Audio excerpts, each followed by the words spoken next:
여러분 안녕하십니까? 부동산 규제 완화에 따른 기대 심리가 반영되면서 새해 들어 지역의 집값과 전셋값 하락폭이 다소 줄고 있습니다. 한국부동산원에 따르면 세종의 아파트 매매 가격은 지난해 12월 마지막 주 마이너스 1.68%에서 올해 1월 첫 주 마이너스 1.31%, 둘째 주 마이너스 1.14%로 2주 연속 하락폭이 줄었고 세종의 전셋값 역시 올 들어 2주 연속 낙폭이 둔화됐습니다.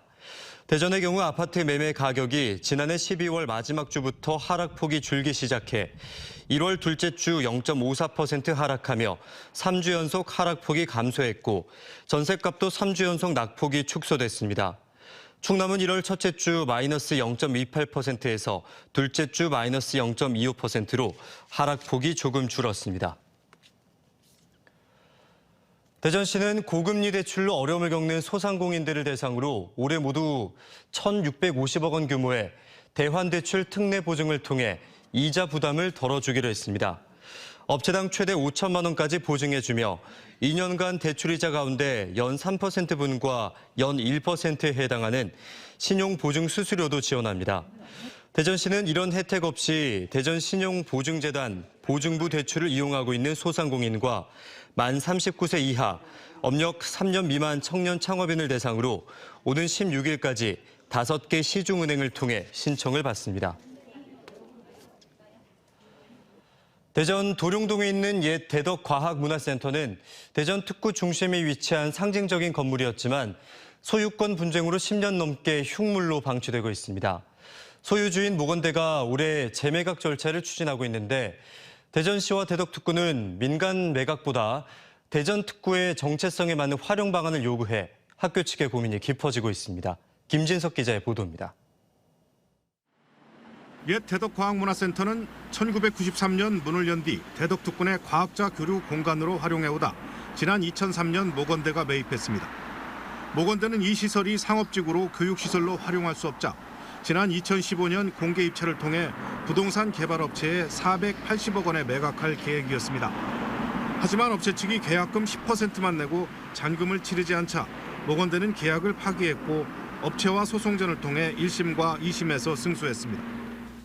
대덕과학문화센터는 지난해 11월 교육부로부터 매각 승인을 받았습니다. 매각 승인 유효 기간은 1년으로 이 기간 내 매각 절차를 진행하지 않으면 재승인을 받아야 합니다. 모건대는 최근 매각추진위원회를 구성했지만 순조로운 매각이 쉽지 않은 상황입니다.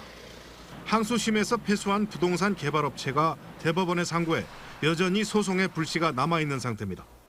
업체 측은 모건대 측과 잔금 납부를 지연해 계약이 해지됐지만 이후 지연이자 지급과 잔금 납부 등을 내용으로 합의서를 작성했다며 대법원에서 새로운 판단을 구하겠다는 입장입니다.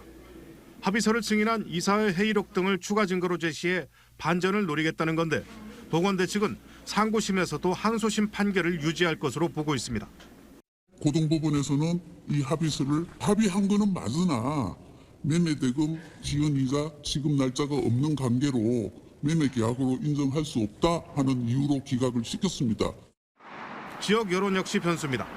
대전시와 대덕특구 과학계가 민간 매각보다 특구의 정체성을 담아야 한다는 주장을 제기하면서 학교 측도 매각에 신중한 입장으로 돌아섰습니다.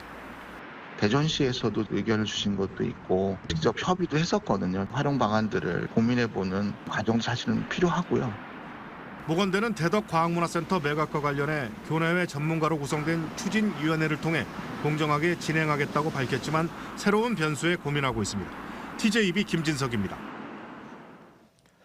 세종시의 한 아파트 단지가 택배기사에게 승강기 사용료를 부과하려다 입주민들의 반대로 무산됐습니다. 이 아파트의 입주자 대표회의는 다음 달부터 택배기사에게 공동현관 카드키를 발급받아 출입하라며 카드키 보증금 10만 원과 승강기 사용료 월 1만 원을 부과하겠다고 최근 안내했습니다.